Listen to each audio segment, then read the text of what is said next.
बिस्मिल्लाहिर्रहमानिर्रहीम। Dear students, आज से हम 10th फिजिक्स के न्यूमेरिकल का आगाज़ करने जा रहे हैं। तो पहला यूनिट जो है उसके न्यूमेरिकल्स आज हम शुरू करते हैं। पहला न्यूमेरिकल इसमें 10.1 न्यूमेरिकल है हमारे पास। इसके दो हिस्से हैं, एक ऑन द अर्थ और दूसरा ऑन मून, चांद के ऊपर।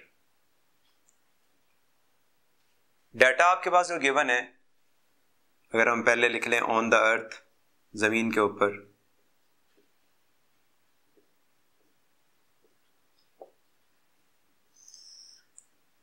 Time period of pendulum is 2 seconds. तो पहली इंफॉर्मेशन जो हमें मिल रही है वो टाइम पीरियड है और वो कितना है, 2 सेकेंड्स। इसको हम कैपिटल टी से रिप्रेजेंट करते हैं।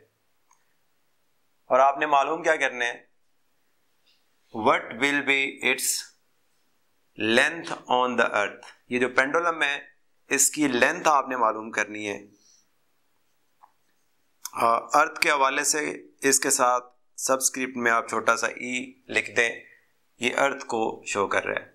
जबकि gravitational acceleration on the surface of earth is equal to 10 metre पर सेकेंड स्क्वायर। ये भी उसने आपको बताया हुआ है,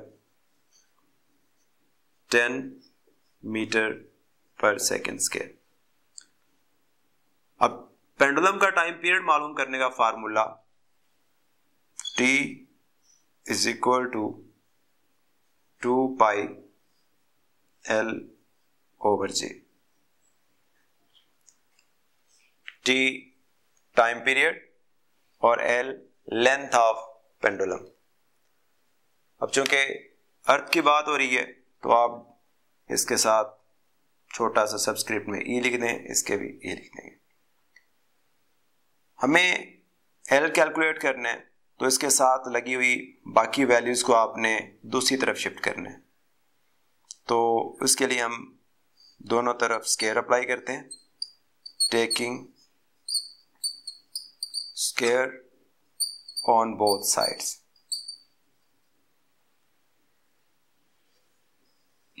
टी का square is equal to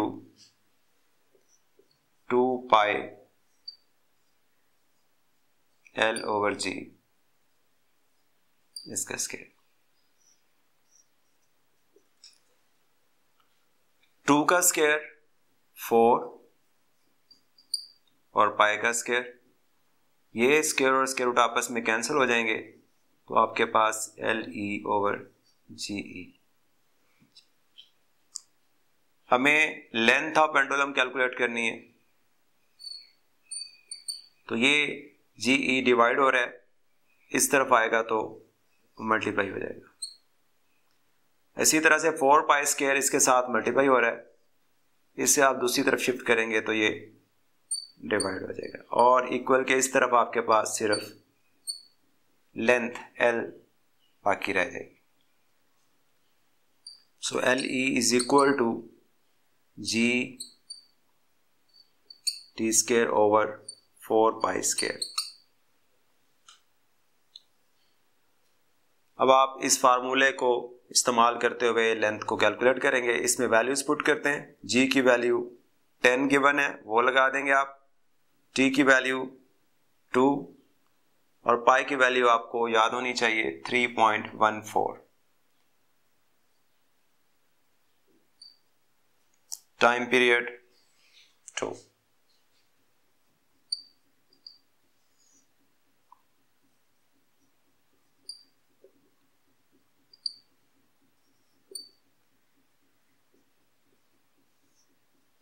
to का स्क्वायर लेने से 4 आ गया।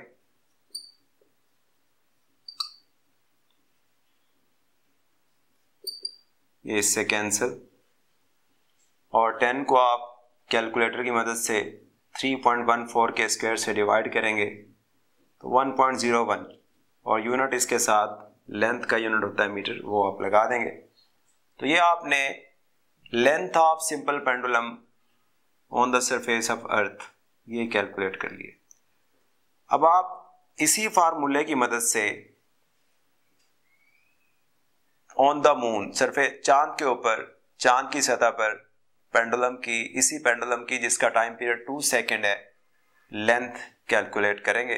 तो उसके लिए हमने डाटा के अंदर मामूली सी चेंज ये करनी है कि इस जी की जगह पर आपने on the surface of moon जो जी की वैल्यू है वो पुट कर देनी है जी। अब इसी क्वेश्चन का जो हमारा दूसरा हिस्सा है कि आप इसी पेंडुलम का जिसका टाइम पीरियड 2 सेकेंड है इसकी लेंथ फाइंड आउट करेंगे ऑन द मून। तो टाइम पीरियड 2 सेकेंड है और जी की value on the surface of moon जो है वो बता दी गई आपको इज इक्वल टू GE/6 और GE यानी ज़मीन के ऊपर जी की वैल्यू 10 डिवाइडेड बाय 6 तो 1.67 मीटर पर सेकेंड स्क्वायर। आपको 10 को 6 से डिवाइड करने से आ जाएगा। आपने length of pendulum on the surface of moon ये निकालना है। तो चूंकि अभी हमने इसी क्वेश्चन के पहले हिस्से के अंदर लेंथ निकालने का फार्मूला जो है वो बनाया था कि लेंथ निकालने के लिए आप टाइम पीरियड वाले फार्मूले से ही ये फार्मूला हमने बनाया। अब हमने ई के बजाय एम मेंशन कर दिया कि on the surface of moon बात हो रही है। जी एम की वैल्यू अभी आपने निकाली 1.67 और टाइम पीरियड पेंडुलम का 2 सेकेंड।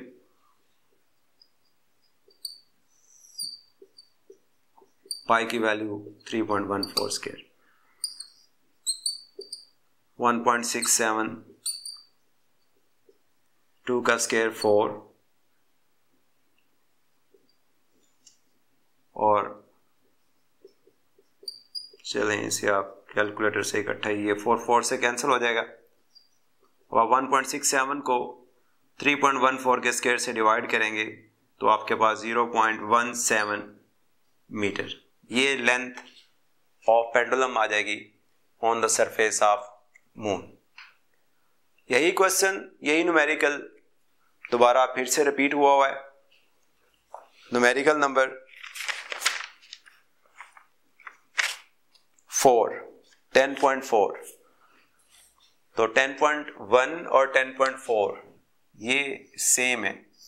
10.4 में सिर्फ आपने on the surface of earth length of pendulum निकालनी है तो वो आपने इसी पैटर्न पे खुद ही कर देना है। Numerical number 2 a pendulum of length 0.99 metre. इसमें लेंथ आपको 0.99 मीटर बता दी गई है। Is taken to the moon, इसको आप चांद पे ले गए। The period of pendulum is 4.9 second. Time period को हम कैपिटल टी से डिनोट करते हैं 4.9 सेकेंड। और कैलकुलेट आपने क्या करना है, what is the value of G gravitational acceleration आपने कैलकुलेट करना है on the surface of moon. Time period का फार्मूला पेंडुलम के टाइम पीरियड का t is equal to 2 pi L over G. जैसे हमने न्यूमेरिकल नंबर 1 के अंदर L को एक तरफ किया था, इसमें आपने G को जो है वह एक तरफ करना है ताकि उसकी वैल्यू कैलकुलेट की जा सके। तो taking square on both sides, T का square is equal to 2 pi L by J whole का स्क्वायर।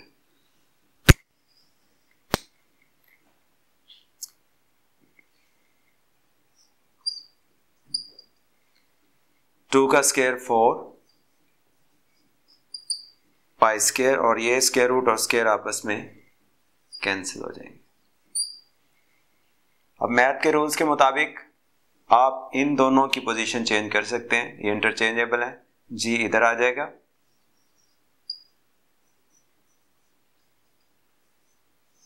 और टी स्क्वायर इसकी जगह पे चला जाएगा। अब आपने इसमें वैल्यूज लगानी है और कैलकुलेटर यूज करना है। पाई की वैल्यू 3.14, लेंथ 0.99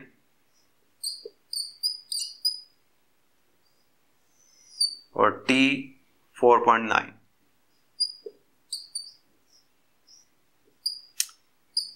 कैलकुलेटर के अंदर आप वैल्यूज फीड करके ये वैल्यू आपके सामने आ जाएगी 1.63 मीटर पर second square. Numerical number 3, find the time period. आपने टाइम पीरियड निकालने of a simple pendulum of 1 metre length, जिसकी लेंथ 1 मीटर है,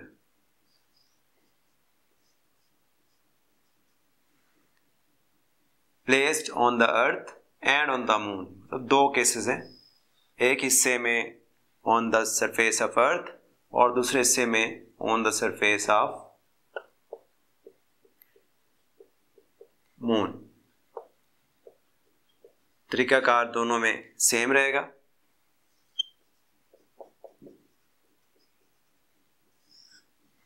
लेंथ 1 मीटर ऑन अर्थ और चांद पे भी लेंथ 1 मीटर ही रहेगी। जी की वैल्यू जमीन के ऊपर 10 मीटर पर सेकेंड स्क्वायर है, जबकि चांद पर जी की value 1/6 of its value on the अर्थ। जो जमीन वाली है उसकी 1/6।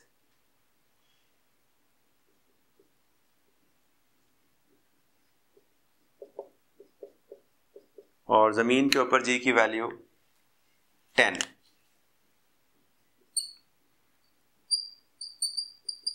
टेन 1s are 10 और 10 को 6 से डिवाइड करेंगे तो 1.67 मीटर पर सेकेंड स्क्वायर। आपने चांद पर टाइम पीरियड मालूम करना है और जमीन के ऊपर भी टाइम पीरियड मालूम करना है। टाइम पीरियड मालूम करने का formula T is equal to 2 pi L/G। T is equal to 2, pi की वैल्यू 3.14 और लेंथ की वैल्यू 1, जी की वैल्यू 10।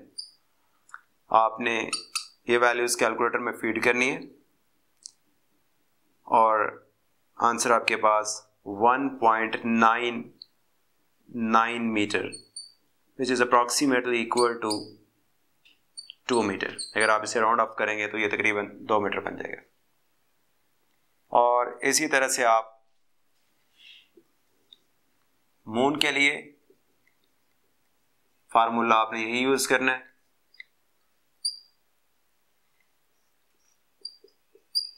.14 लेंथ 1, यहां पे फर्क पड़ेगा, बाकी सारा कुछ वही है। यहां पर जी की वैल्यू 10 थी और इस केस में जी की वैल्यू 1.67 आ जाएगी। आपने पहले 1 को 1.67 से डिवाइड कर लेना है, फिर उसका स्क्वायर रूट निकालना है, फिर आप उसे 3.14 और 2 से मल्टीप्लाई करेंगे तो आपके पास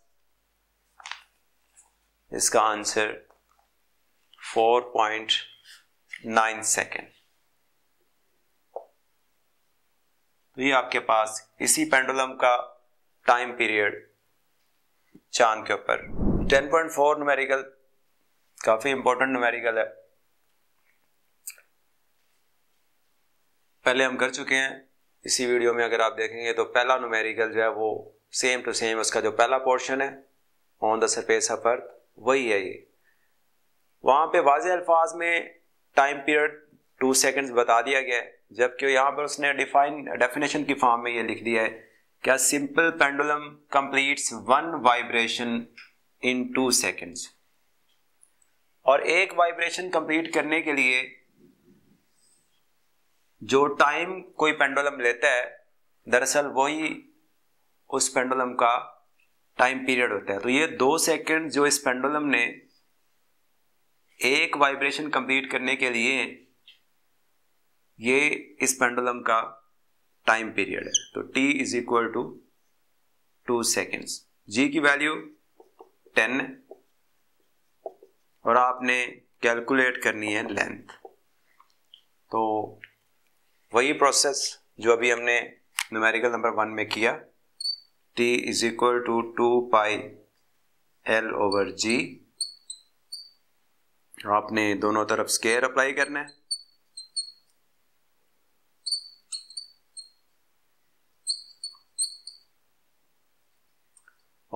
सॉल्व करते हुए आपने लेंथ की वैल्यू जो है वो निकाल लेनी है, जो कि अप्रॉक्सीमेटली 1.01 मीटर आ जाएगी। तो ये आप देखेंगे तो न्यूमेरिकल नंबर 1 में भी यही कुछ है जो यहाँ पर है। सिर्फ आपने ये बात समझनी है कि यहाँ पे टाइम पीरियड आपको 2 सेकंड्स दिया हुआ है, वाज़े अल्फाज में नहीं लिखा हुआ, डेफिनेशन की फॉर्म में लिखा हुआ है।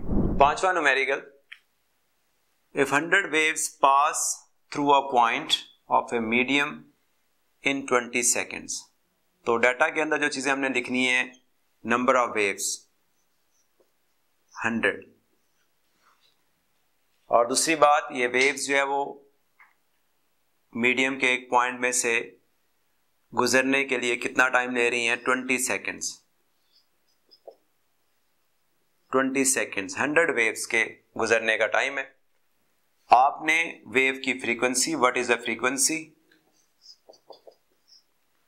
And the time period of wave, और टाइम पीरियड जिसको हम कैपिटल टी से रिप्रेजेंट करते हैं, ये निकालना है। फ्रीक्वेंसी की डेफिनेशन ये है कि किसी मीडियम के एक पॉइंट में से एक सेकंड में गुजरने वाली वेव्स की तादाद फ्रीक्वेंसी कहलाती है।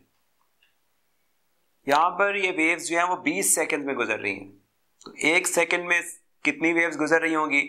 वैसे रफली भी आप इसका अंदाजा लगा सकते हैं कि अगर 20 सेकंड में 100 गुजर रही हैं तो इट मीन्स के एक सेकंड में 5 गुजर रही होंगी। फार्मूला इसका प्रॉपर बना लेते हैं कि frequency is equal to total number of waves over total time. तो टोटल वेव्स आपके पास 100 थी, और ये वेव्स कितने टाइम में गुजरी हैं यहां से, एक पॉइंट में से 20 सेकंड में से। 100 को आप 20 से डिवाइड करेंगे तो 5 हर्ट्ज, यानी 5 वेव्स पर सेकेंड, 5 वाइब्रेशंस या 5 साइकिल्स पर सेकेंड। फ्रीक्वेंसी का यूनिट हर्ट्ज होता है। तो फ्रीक्वेंसी आपने कैलकुलेट कर ली। दूसरे नंबर पर आपने इसमें कैलकुलेट करना है टाइम पीरियड। तो टाइम पीरियड बराबर होता है 1/f के, t is equal to 1/f। Frequency आपके पास अभी आपने कैलकुलेट की है 5, 1 को 5 से डिवाइड करेंगे तो 0.2, और टाइम पीरियड का यूनिट होता है सेकेंड, आपने s साथ में लगा दिया। अभी इसका अगला हिस्सा कि अगर इन वेव्स की wavelength, if it's wavelength is 6 centimetre, wavelength को हम रिप्रेजेंट करते हैं लैम्डा से, 6 centimetre, lambda is equal to 6/100। आपने इसको 100 से डिवाइड किया है, इससे क्या होगा, ये सेंटीमीटर से मीटर्स में कन्वर्ट हो जाएगा, जो कि स्टैंडर्ड यूनिट है वेवलेंथ का।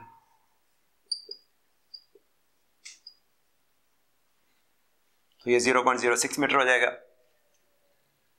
हमने मालूम क्या करना है, calculate the wave speed, v आपने कैलकुलेट करना है।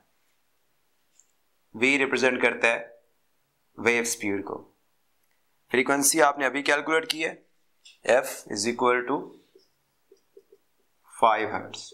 तो ये भी आप इस डाटा में लिख लें, क्योंकि स्पीड मालूम करने का formula v is equal to होता है f लैम्डा, फ्रीक्वेंसी 5 और वेव लेंथ लैम्डा 0.06।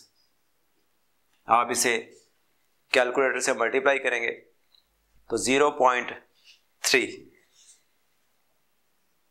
और स्पीड का यूनिट होता है मीटर पर सेकेंड।